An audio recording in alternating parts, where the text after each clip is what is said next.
Seperti inilah suasana saat tim Tur Jawali Samapta Polres Poliwali Bandar tiba di lokasi yang kerap digunakan para remaja untuk menggelar lomba lari dan balap liar di ruas Jalan Trans Barat Sulawesi, Kecamatan Campalagian. Polisi yang menggunakan sepeda motor terlibat aksi kejar-kejaran dengan sejumlah pemuda hingga masuk ke dalam gang-gang sempit. Petugas bahkan melakukan penyisiran ke permukiman warga untuk mencari para pelaku yang kocar-kacir menghindari kepungan polisi. Penyisiran bahkan dilakukan hingga ke perkampungan padat penduduk. Petugas akhirnya berhasil mengamankan sejumlah remaja yang tengah bersembunyi di rumah warga dan sempat mendapatkan protes dari keluarga pelaku hingga situasi sempat memanas. Keluarga yang menolak berdalih jika remaja tersebut tidak terlibat aksi balap liar hingga sempat adu mulut dengan polisi. Selain menyita belasan sepeda motor dengan menggunakan knalpot brong, polisi juga mengamankan seorang remaja yang kedapatan membawa senjata tajam. Biasanya aksi balap liar dan lomba lari taruhan ini dilakukan mulai pukul 23 malam hingga menjelang sahur. Untuk memberikan efek jera, sebanyak 16 unit sepeda motor disita dan diamankan ke Mapolres Poliwali Mandar. Dari Poliwali Mandar, Sulawesi Barat, Huzair Zainal, iNews melaporkan.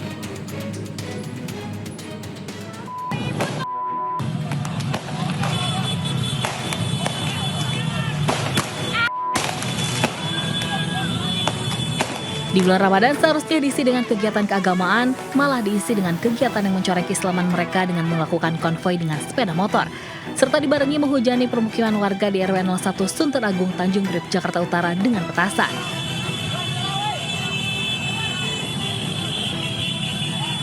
Tentu saja peristiwa ini memicu kepanikan dan keresahan warga sekitar lantaran tengah beraktivitas mencari takjil di sore hari. Selain menembakkan petasan ke rumah warga, para gerombolan remaja itu bahkan membawa senjata tajam dan bendera saat berkonvoi melintas ke Jalan R.M. Marta Dinata dari arah JIS menuju Ancol. Namun demikian belum diketahui motif dibalik aksi penyerangan tersebut. Di sini kan itu ditutup. Saya berdiri di sini aja, mereka arahin, tapi pertikannya itu gini loh, sampai kena dingin di pipi saya, tapi nyamping gitu. Begitu ini kan saya keluar, saya lihat apa, nah cucu saya di situ, di pintu sebelah situ lagi ngelongok. Nah, jadi saya tarik cucu saya dulu ke dalam. Mengantisipasi kejadian terulang, warga menutup portal di hari dan waktu tertentu dan berharap pihak kepolisian gencar melakukan patroli terhadap gerombolan remaja yang konvoi di bulan Ramadan ini. Pembobol ruko Gadai di Depok, Jawa Barat kabur melalui atap yang dijebol saat digerebek polisi. Aksi pelaku ini terpergok seorang karyawan yang ponselnya terhubung dengan CCTV di lokasi.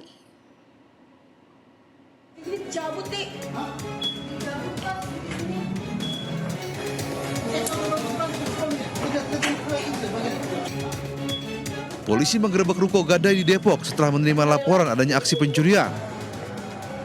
Personel patroli Polres Metro Depok menyisir seluruh ruangan di ruko tersebut.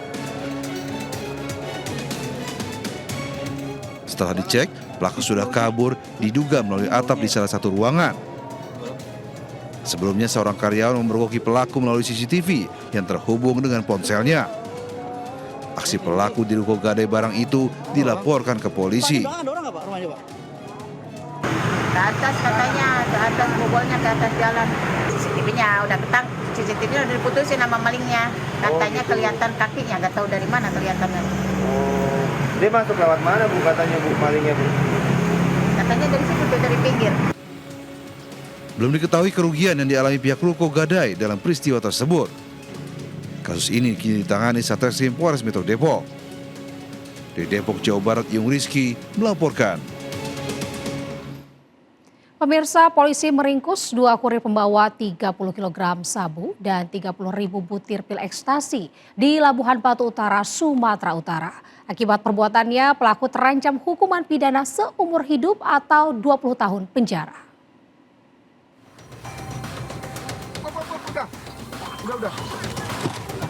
Inilah detik-detik personel Satres Narkoba Polres Labuhan Batu melakukan penyergapan terhadap 1 unit mobil di Kabupaten Labuhan Batu Utara.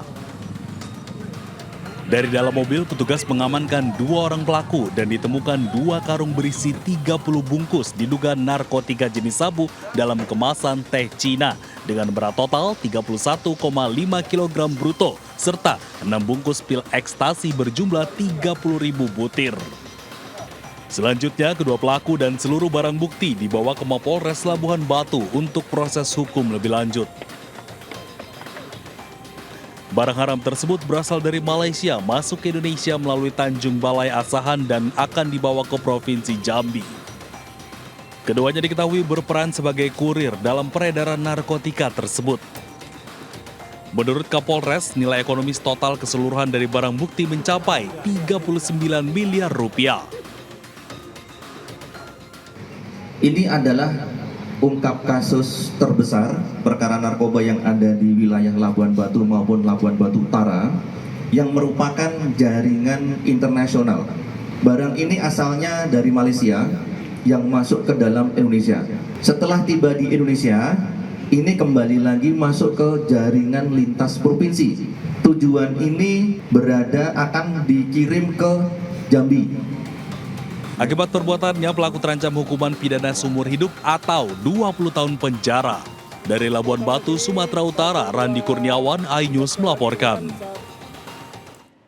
Pemirsa, peredaran narkotika di wilayah Kecamatan Mentok, Kabupaten Bangka Barat, Kepulauan Bangka Belitung kembali terbongkar.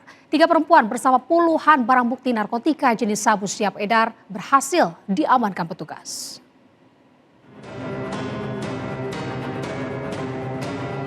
Tim gabungan Satres Narkoba dan Unit Res Intel Polsek Mentok berhasil mengungkap peredaran narkotika di Kampung Senang Hati, Kelurahan Sungai Daeng, Kecamatan Mentok, Kabupaten Bangka Barat.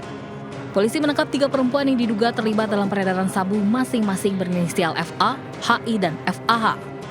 Saat dilakukan penggeledahan, polisi menemukan 65 paket sabu siap edar serta 1 paket lainnya disimpan di dalam kotak obat berwarna putih. Dengan barang bukti yang diamankan sebanyak 65 paket sabu yang telah dikemas dalam potongan pipet kurang lebih 14,62 gram.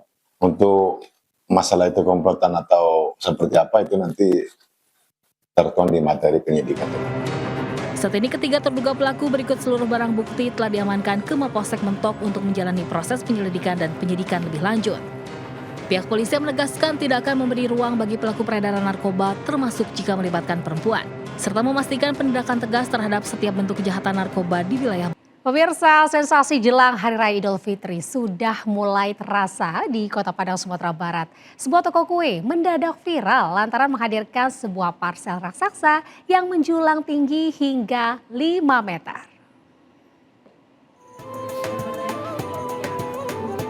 Wow, dibalut kilauan lampu dan pernak-pernik khas Lebaran, parsel ini menjadi magnet bagi setiap pengunjung yang datang. Banyak dari mereka yang tak ingin melewatkan momen bersuah foto di depan karya kuliner unik ini.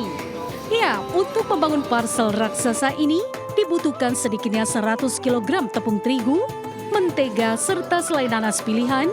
Karena keunikan dan kerumitannya, parsel ini bahkan pernah ditawar oleh seorang kolektor dengan harga fantastis, yakni 80 juta rupiah. Susunan parsel yang menjulang hingga 5 meter ini membutuhkan 10.000 butir nastar dengan kualitas premium. Ya, kami kan mau mengingatkan tuh sama customer kami kalau di sini tempatnya surganya parsel. Jadi kalau customer datang dia bakal ingat kan kalau di tempat kita ada. Karena memang tiap tahun kita juga jual. Cuma sekarang kita buat beda supaya lebih diingat. Parsel raksasa ini pastinya dibuat dengan effort yang besar, memerlukan waktu yang panjang dan tidak mudah dong pastinya kan. Nah, dengan parsel raksasa ini juga ada nastar original di situ, membuat aku teringat akan kenangan-kenangan Lebaran. Di toko kue ini tidak hanya menjual parsel saja, tapi juga menjual beragam kue kering dan cake yang dapat disajikan untuk berbuka puasa atau bahkan sebagai hampers untuk handai taulana Anda. Dari Padang, Sumatera Barat, Budi Sunandar, iNews melaporkan.